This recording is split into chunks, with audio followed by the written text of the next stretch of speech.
બાપા કેટલી ગરમી છે, આ ઘરમાંય રહેવાતું નહીં, એટલી ગરમી છે. એસી ચાલુ છે ને તોય.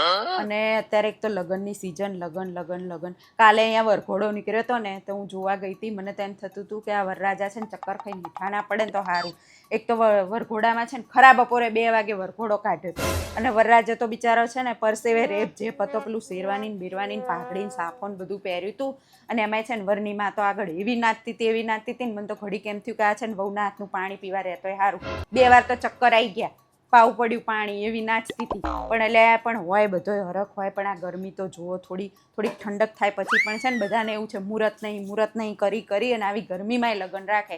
થોડીક ઠંડક મુહૂર્ત ના હોય તો કંઈ નહીં બાપા, પણ છે ને મુહૂર્ત વગર આવા ગરમીમાં લગ્ન લેવીને તને થાય ક્યાંક ટળી જઈશું, ક્યાંક જવાનું થાય ને તો હવે તો ગરમીનું એમ થાય કે હું આ ગરમી ઓછી થાય તો સારું. એટલી ગરમી છે, ચક્કર આવે, ઘરમાંય નહીં રહેવાતું. થોડુંક છે ને એમ પાણી લીંબુ શરબત ને એવું પીવાનું રાખવું પડે ત્યારે, નકર છે ને ઘરમાંય ચક્કર આવે એટલી ગરમી છે. અને અમને તો વરરાજાની દયા આવતી હતી સાચું.